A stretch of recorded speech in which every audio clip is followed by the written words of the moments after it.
I'm happy to be here. My name is Stefan Liebich. Before some advertisement for ALTI, become a member, just like Olivier. And what we're going to see today, what we're going to talk about, is natural hearing with hearables. So I'm going to highlight a little bit what are the things that you can do to shape the human perception by actively processing sound that's there. I'm coming from Aachen, and Olivier is our startup that we have there. We build software and technologies and algorithms for any kind of headphones, hearing aids, headsets, and so on. So I'm going to give you like a general overview and then highlight a little bit what kind of things and licensing products we offer in that sense. Good. I would like to start with hearables, the small TWS earbuds in particular, which are more and more becoming the smartphone of the ear. So over there you have a lot of functionality that runs into this. It is a device that is going to be for everybody, so maybe not specifically just one of them, but like the whole category. It's supposed to be for everything, so you have a lot of applications. You don't only listen to music, but you might also use it for phone calls and meetings and so on. And it comes with intelligent processing, and there's going to be more and more processing power in the device itself. So mostly digital signal processing that gives the advantage. And why is natural hearing in the title a desired thing? So I just wanted to like pose some position over there.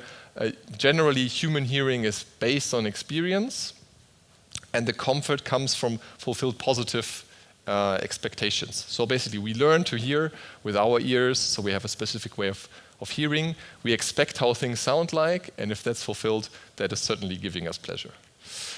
And what does it involve? So generally speaking, more on looking a little bit on the technical side, we see that we have broadband frequencies on the one end. So basically, I want to hear all the frequencies of the spectrum, also to higher frequencies. I want to have environmental awareness. Direction of sound is important. So let's say that there's a car passing by. It's important to know where it comes from. You have brain processing that adapts to the environment. So if I'm in a bar, it's very loud. I can still talk to a person because my brain helps me with that. And I have willful control of what I hear. So let's say bar or cafe, I might have people talking behind me, but I can still listen to the person that's sitting in front of me. I can like blend out the things. And generally all of this comes from the personal experience and expectation that you have there. So I wanted to give you like a little overview of like what is involved in hearing and then reflect this back to a signal processing perspective. And by that motivate then where we can actually help. We have three different pieces in the ear: the outer ear, the middle ear, the inner ear, and the auditory nerve. You would have some ambient sounds that are coming in. The ambient sound is typically a combination of a desired sound, so somebody talking, for example, and a disturbance, something undesired, like noise in the background. And then the signal would be processed by the system and forwarded to the brain, and the brain is then doing a lot of things in the background. And if you look at the signal processing perspective, just trying to like set up the chain, we have at the beginning some directional sound processing of the head and the pinna. So you have something where you have a certain way things sound when they come from the front. As an example, you have spectral shaping by the ear canal that results in this like 3 to 4 kilohertz sensitivity of the ear where it sounds significantly louder than in other frequencies. You have an air to fluid transformation by the middle ear and a loudness-dependent compression. So basically, if you're in a very loud environment, then your muscles would be contracting and you would be protecting your inner ear from being damaged to a certain extent. Then you would have the inner ear, which translates what is coming on a logarithmic frequency transformation, logarithmic in parentheses here. So you don't perceive a sound linearly in a way, in frequency. And then the last piece is kind of the big processing block that we have with us. Our brain has something which does scene and intention-dependent binaural signal processing and speech enhancement. And you also have a time frequency to meaning interpretation, because in the end, I would like to understand you when you're talking, and I would like to get some meaning out of what I'm hearing. So this is certainly another thing that's in there. If you're looking at what kind of signals you hear, the one that you're probably most used to is your own voice, because you always have this with you. So how you hear yourself is slightly different from what you hear from the environment. You have own voice that's coming from air conducted sounds, so that's transported via the outside. That's also how you hear me. And then I have a combination that's coming via especially softer part in the ear, and it's coming via vibration. So body conducted sounds are coming in. And this is one of the reasons why my own voice sounds different for me than for you. And generally, it is important that the self-perception is like going in a natural way for humans. So if you wear a device, if you're in an environment, and the self-perception is off because of something, like you close the ears, then it's typically irritating. So you want to avoid that as much as possible. Going from here, when we are inserting something into the ear, like a hearable or a hearing aid that is partly or completely blocking the ear, then we have a slightly different situation because we have 3 different pieces that are coming in. You have some passively attenuated sound from the outside. You have some actively processed sound that's maybe used via kind of the microphone and comes in, or even visual content. And you have this body conducted sound that might be amplified when you're closing the ear. So one of the problems that we're looking at in the following will be occlusion. So this is something when you close the ears and talk, your own voice sounds like talking underwater. This will be mentioned in the following.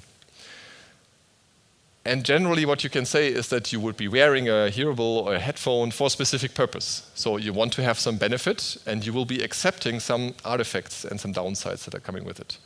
And now the question at hand is, how can I give most of the benefits but reduce the artifacts as much as possible? And I try to give an overview of what are different typical benefits and artifacts you would be seeing, and try to distinguish a little bit between open and occluded ears, because there are some differences that are quite significant. And also mention a little bit what kind of techniques there are to achieve a benefit, and what techniques there are to avoid an artifact. So it's just going to be a bit of a table. Just going on the very left side from the top to the bottom, we have broadband audio, which is one of the advantages you have when you, for example, close the ear, when you have smaller devices. When you have bigger headphones, then you can certainly still have broadband audio also with those. You have telephony as one of the advantages. You have sound control, so I can manipulate the sound that's coming from the outside. I can do some hearing protection if I'm closing the ear. So over there I can, for example, very loud sounds that are coming, I can reduce those to a limit that's appropriate. And I can also do some speech enhancement, which is coming up with a hearing aid and so on. On the artifact side, there's also a longer list. So what you're buying yourself with the benefits of an occluded device is more artifacts in that sense. Because you have the occlusion effect, you sound a bit like talking underwater. You're less prone to howling, so the typical beep that comes in is less. You have some wind noise issues, idle noise, so where you hear the system working is something that's coming. Com filter I will briefly talk about, and then directionality preservation is also a topic. And the things that we will be concentrating on for the presentation today are sound control with active noise control, and hearing protection is the same. Occlusion effect, where we build some solution. Idle noise reduction, where we have a solution for that, and give some background in the com filter effect area. And I want to define the general target. So the general target, as I said, is we want to provide as many benefits as possible, but we want to avoid most of the artifacts. So this is kind of the trade-off you always make, and we try to help to make a better trade-off with this.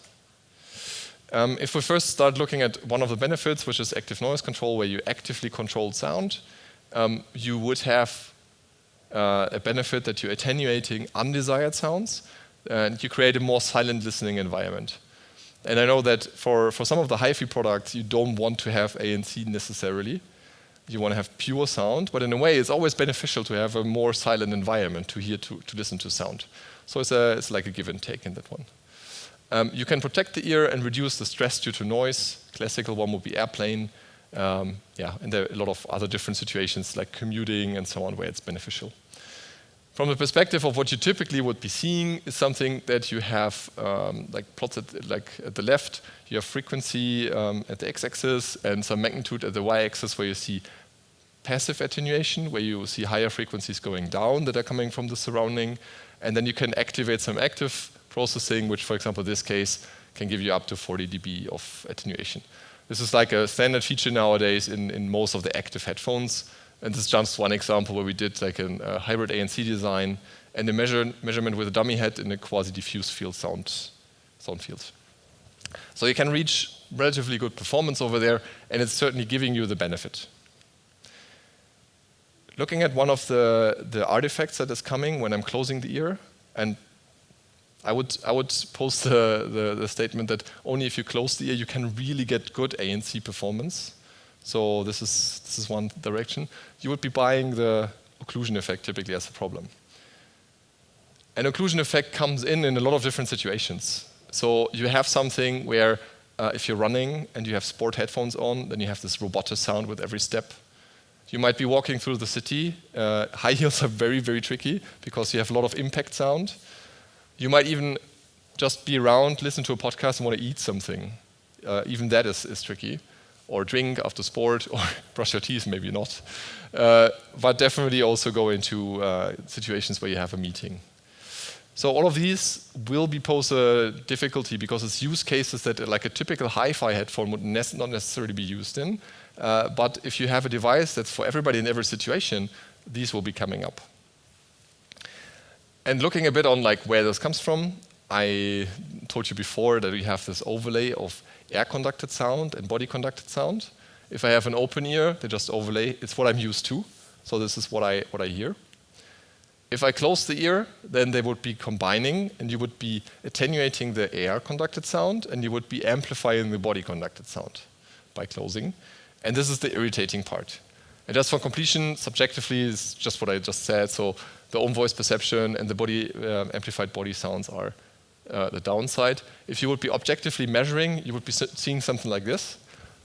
You would be seeing an amplification at low frequencies, and you will see an attenuation at higher frequencies.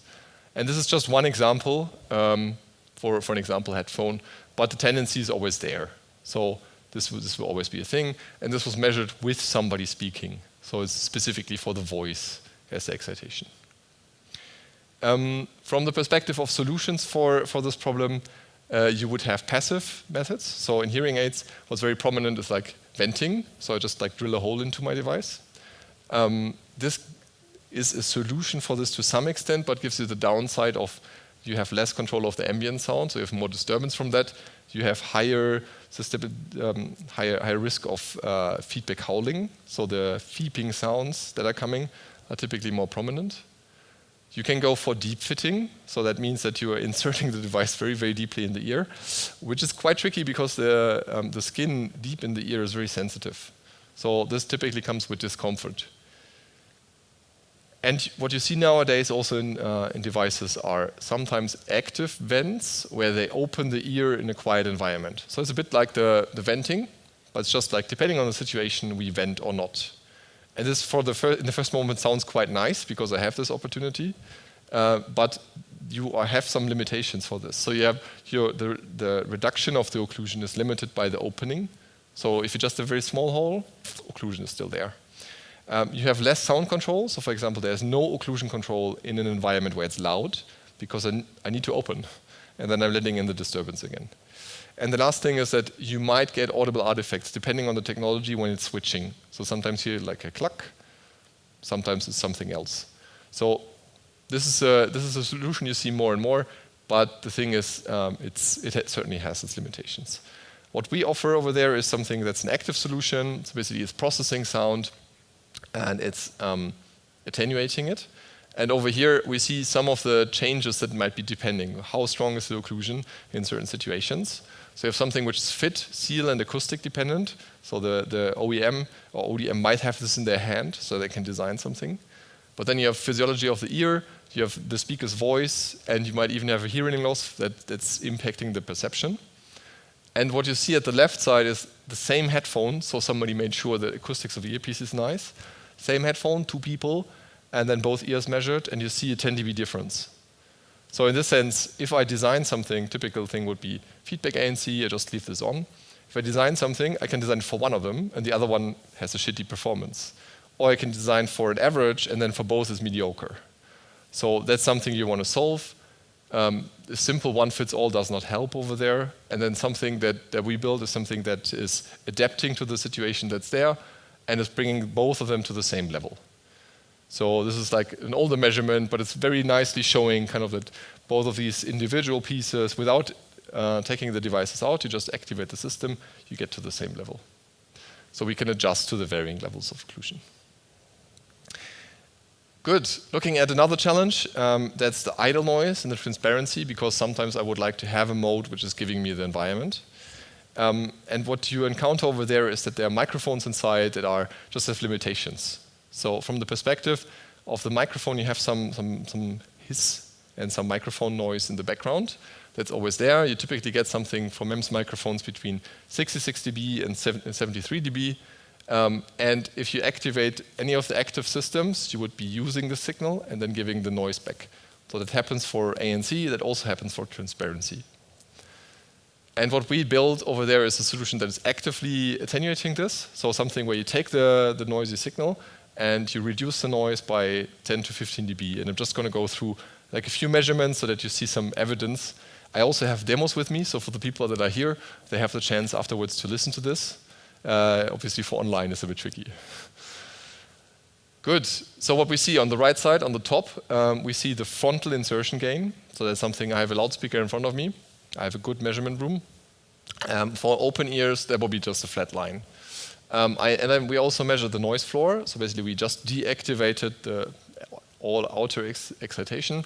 The noise floor in the room is very low, so we can see how much the active system would be adding. And we took a competitive earbud from the market, which is mid-price range, not super good microphones. And what you would see is that there is some transparency up to maybe 1 or 2 kilohertz, and then typically it's dropping off. You see quite a significantly added noise. So we see the 0 dB would be open ears, it's A-weighted, and then you would see 17 dB more roughly when the device is on. We took the market gold standard. That's one of the products that are very prominent and you see quite a lot. You see that they have more transparency, they have less noise. Now we took the competitive earbud, we connected our system and used the whole acoustic, so no change in there, just build our algorithm.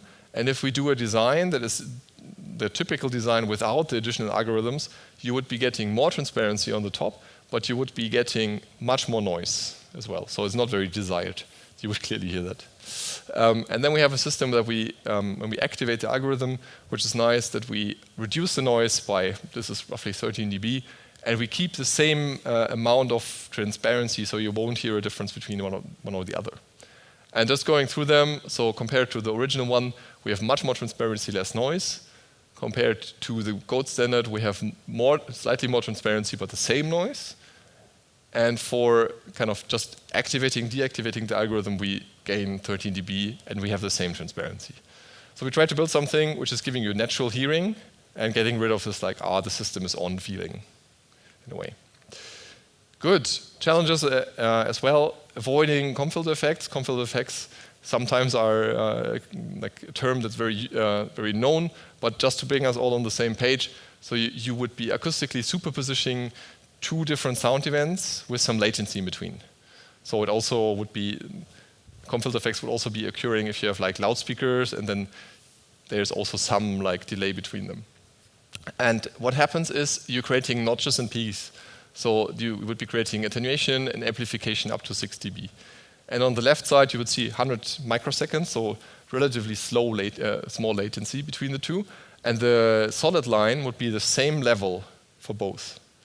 And then you would be getting the 6 dB and like real dips that you can very clearly hear. You see that the lowest dip is occurring at 5 kilohertz, so that's dependent on the latency. And interesting now is when you, for example, have passive attenuation, you would be reducing the level of one of the events. This is the 0.1 case in this sense. And then you would be getting rid of the like super high overshoot and very deep dips, but you would still getting some ripple on it. And this is getting a topic more and more, the more normal hearing people are using devices. So if you do active processing and you take a lot of time, and 0.5 milliseconds is not so much time for processing, you would be significantly changing the way that things sound. And this is typically perceived as something that is almost robotic, a bit mechanic. That will be kind of the description. This is an example from the hearing aid space. So we have 3 different vendors that are here. One has like roughly 8 milliseconds. So it's like almost an order of magnitude more than we see on the left. You have one that has roughly 6, and then you have one that is constantly below 1. And what you see on the right side is the characteristic you get afterwards, and you would clearly see the ripples that are described on the left. So this is definitely a problem as long as you are actively processing, and as long as you are giving back something with another sound event coming in. Good. Then I would be going a bit more into like advanced sound control, where we like try to shape the hearing a bit more. Because so far we talked a bit about getting rid of the benefit, getting the benefits, getting rid of the artifacts, and now we want to like give some more things that we can do. And just for having a general framework, we can look at the real world where you have different content in there. You have somebody that you might be wanting to talk to. You have maybe a car that's passing by, and then maybe there's a street musician playing in the background. And then there's the virtual world where there's maybe another speaker that you want to involve in this conversation in the future. And you have alerts, so something like, go left, or there's an alarm or something. And you want to combine both and bring them together. So what would be audible to the user in the end is something where you have a virtual world, that's the purple one, and you have the black one, which is the real world that's there. And then just going through it, we have something where we want to listen to, so that would be transparent or even enhanced. So it's desired audio. You have something that you want to attenuate, and where the direction actually doesn't matter. So the street musician in the back can be whatever. I mean, it can shift direction and so. But you would have something that you want to attenuate where the direction is actually very important.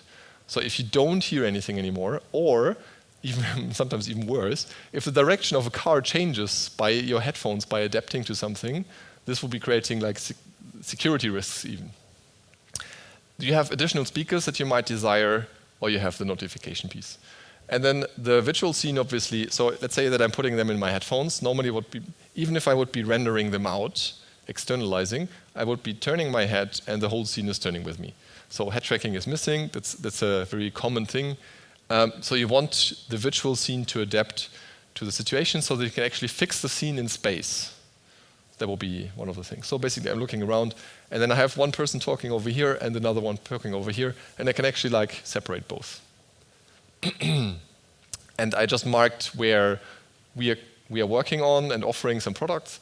So basically, the transparent as well as slightly amplified attenuation, so the ANC topic, as well as this head rotation piece. Yeah. But this is a general overview of like what are the different situations that can occur. And we went from like the listening situations. Now we're going to protecting the natural hearing. So because the scene can be slightly different. So you might have something from the outside that's coming. That's real world where you have, for example, some plosive sounds or some generally like sound exposure over a longer time. And you might have a virtual world where you want to like listen to some songs and pump up the volume in a way. And both might be harmful for your hearing. If you're combining both, then what you would probably want to have is something that protects you against plosive loud sounds. So let's say that something suddenly happens next to you, which you don't want to hear and you want to protect yourself. You might have something where you have, let's say, a race and there are cars passing by all the time, so it's more of a sound exposure that's of the longer time scale. And you might want to maintain a healthy loudness level. So from that perspective, we do something against the top ones, and there are a few vendors in the market that are offering something for the last piece. And it's becoming more and more popular because let's say that you give your kids some headphones. You want the headphones to limit the sound they are exposed to, for example, 85 dB.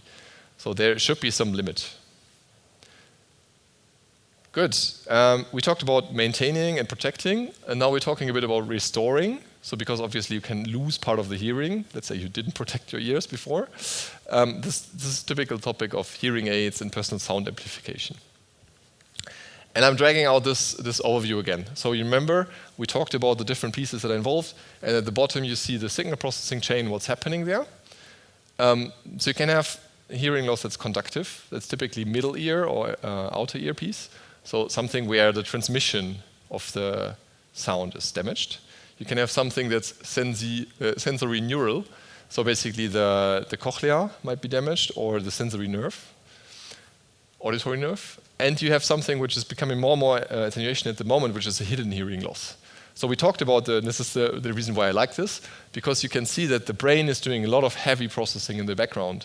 And I know a lot of people that don't have a totally fine hearing, but they have trouble hearing in loud situations. And this is basically coming from maybe not enough training, not enough loud spaces, but it's certainly coming from the speech enhancement that the brain would be normally doing. And then looking at what the device can do over there is it can support the brain, so you would still have kind of the processing chain at the end, but you can put something in front that is an easy example. It's like getting rid of the disturbance and making the desired sound louder. So this would be a typical thing to do. And there are different vendors that are also offering these. So you find them in hearing aids. This is the classical example. And for example, Analog Devices is also licensing personal sound amplification algorithms. So this is another thing where integration into current hearables is on the verge, I would say. And one interesting thing to maybe point out over there, there's the difference between hearing impaired people where you design something for and normal hearing. Because for people with hearing loss, the target is slightly different. So over there, they typically have a limited high frequency perception. As you see with age, you're losing high frequencies. This is a study that I found on the internet. And then you focus more on the amplification and the speech enhancement to give back the conversation and the connection to other people, and focus a bit less on the comfort. It doesn't necessarily need to sound nice, but it's supposed to help. This is the main purpose. So you generally have lower sampling rate and lower audio range. If you're going to normal hearing people, then maybe it wouldn't go from 20 to 20 kilohertz. But you would certainly have something up to 15 kilohertz maybe. You would, for devices for normal hearing people, where you enhance the sound, what they hear, you would have to focus more on the comfort and the combination with the function. And this means higher sampling rate, higher audio range. So this is certainly also a direction that we can see. Good. Just to recap a little bit, so we talked about different benefits and different artifacts that are occurring. And what I pointed out is like how the hearing is shaped, what are the signal processing components involved, what kind of different modes can you have in a way of maintaining, of restoring, of protecting, or even enhancing the hearing. And basically we have a few, so it comes to the advertisement piece here. We have a few products that we offer in this market. So it's licensing products. We don't build devices ourselves. We build algorithms, integrate into chips, and then offer this to OEMs. And we have years of research in the background, because actually the problems, they sound relatively simple, but like building a solution for that is quite tricky. So what we have is something where we have ANC tuning, so we optimize for hybrid ANC. We also consult on enhancing the acoustics. We offer Oclear as one of our licensing products, which gives you natural self-perception and this all-day wearability. So I want to have devices that feel natural to me from the surrounding as well as myself. It cancels the boomy feeling. We have idle noise reduction, which is giving you more transparency with less noise. So you can use, potentially, cheaper microphones, but you can also use like the same microphones and just give a performance which is way better than everything that you find. So from that perspective, it gives you some flexibility. And the last one is dynamic head rotation compensation. So we do spatial audio with head tracking, and it's independent of the source device. And what's probably fitting pretty well at the high end is that one of the main goals that we have is that we maintain the audio quality that's there. So I have a demo with me, and one interesting thing to try out is like look forward, and then switch it on and off, and you will not hear a difference. So, and then you rotate your head, and you have a feeling that the sound stays where it is. So a lot of the algorithms that you find and the offerings in the market is like, oh, more room acoustics on it, I have more reverb and so on. But we don't want to do that, because we feel that the people put so much time and effort into like producing the sound. We want to give that back, but we still want to give the benefit of like we have the rotation, make it more interactive. And this one is also like super low latency, so you can like shake your head very fast. Good. So just as a little advertiser, I have like 2 demos with me, different packages are in there, and I invite everybody that's here to join in and have a listen. I will just build them up afterwards. But now there would be time for questions, if anybody has some.